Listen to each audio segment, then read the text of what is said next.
Hi everyone, welcome to MedSketch. The toxin of the day is strychnine. For ease, we have named the scene as BSL mansion. So the BSL mansion is a haunted mansion. So on the roof of the mansion, you can see from a crack, a plant is coming out from its seeds. So it is a reminder that strychnine is a potent alkaloid and it is found in the nux-vomica plant seeds. For the same reason, strychnine is also known as nux-vomica, and the nux-vomica seeds are very important in your OSPE exams. So we have placed a sample of nux-vomica seeds on the left side of the scene on the floor. The BSL mention stands for the active principle of strychnine, which includes strychnine, brucine, and loganin. So you can remember from BSL, brucine, strychnine, and loganin. So let's talk about the category of strychnine. So you can see a frame that is having a picture of spinal cord just in the background of the scene. So it belongs to the category of spinal poison. Let's talk about the fatal dose and fatal period of strychnine poisoning. So it is represented by a red LED clock that is just beside our nux-vomica plant. So it probably says 0102 am. So the fatal period is 1 to 2 hours and the fatal dose is a single crushed seed. So we have represented the plant that is coming out of a single seed so that you can remember that the fatal dose is based on a single crushed seed. So let's talk about the mechanism of action. So we have talked about the category of spinal poison. So it is represented by the same figure. We have added a phrase of no glue just beneath the picture so you can remember the mechanism of action. Basically, strychnine stimulates the CNS, particularly the anterior horn of spinal cord, by antagonizing the inhibitory action of glycine. So the phrase of no glue can be remembered that it inhibits glycine. So just remember that it antagonizes the inhibitory action of glycine. So the seeds are not poisonous if swallowed as a whole, but they are poisonous if they are crushed. So let's talk about the sign and symptoms of strychnine poisoning. So you can see in the middle of scene, a lady with the blue shirt is suspended in the air. Now just focus on the body of the lady. You can see that it is in an arc shape, that heels and the head are at the same level and the body is a bit curved. Just beneath the lady, you can see white tangled wires. So the white wires are representing the anxious and restless state of the lady. So the state of lady is known as opisthotonus. So what is opisthotonus?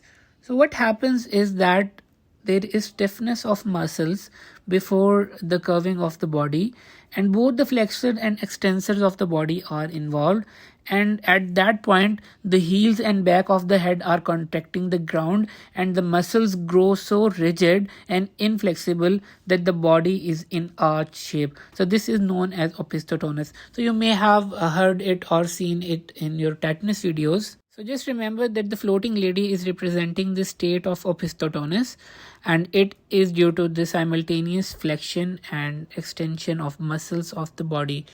The next important feature is represented by a bat that is present on the right side of the scene. You can see the bat is giving a grim smile, and along with that grim smile, the eyes are very prominent and it seems that it is staring. So this state is known as rhesus sardonicus. So basically what happens is the facial muscles contract into a fixed grim and so-called rhesus sardonicus state, and the eyes are appearing more prominent and staring.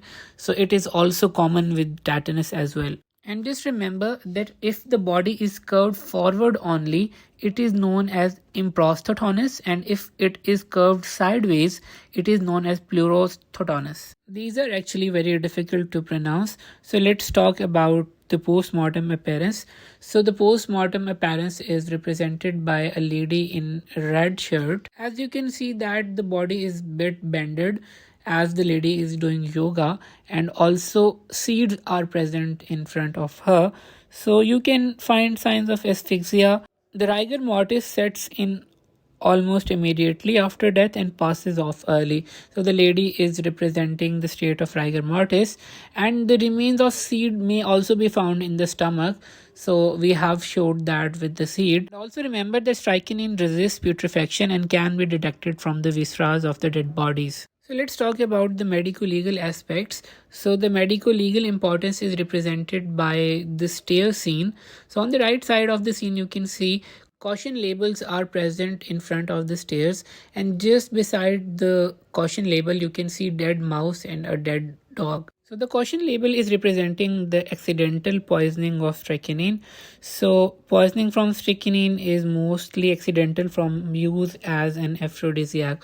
So aphrodisiacs are basically substances that are used to improve male sexual activity, and in children accidental poisoning can also occur. Homicidal and suicidal poisoning is very uncommon because strychnine causes excruciating death. The dead dog and the dead rat are representing that nux-vomica seeds can be used to kill stray dogs, and it can be used as a rodenticide. Also, it can be used as an arrow poison to kill cattle as well. So basically it is important as a rodenticide, it is used to kill dogs, and accidental poisoning is common. Let's talk about the treatment and management of strychnine poisoning. So the mention is based on dark color theme, and it is haunted just to show that the patient should be kept in bed in a dark and quiet room, because any sound or movement will elicit a muscle spasm. So the patient is kept in dark environment. So you can remember from the scene. Just in front of our spinal cord picture you can see a mask is present on the table, and just beside the table you can see charcoal is present, and in front of the mask you can see our gastric lavage bottle. So the mask is representing that you have to maintain the airways if necessary, and the stomach is then washed out with dilute solution of KMNO4 or tannic acid, and to absorb any free strychnine, animal charcoal can be added. On the right side of the scene on the stairs you can see our bloody Barbie. So the Barbie has been representing barbiturates. Just to impose the scene we have made a bloody Barbie. So barbiturates like phenobarbital sodium and sodium amytal can be used as antidotes.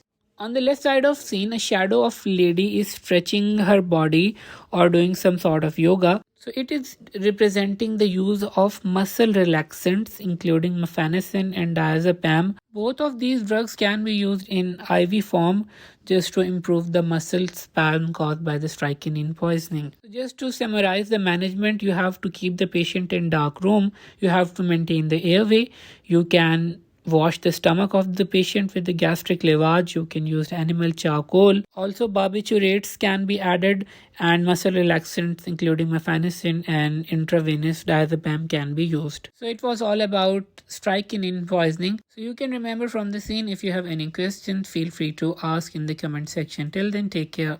For detailed literature of toxins, refer our textbook Excel Forensic Medicine and Toxicology, available at all major medical bookstore all over Pakistan.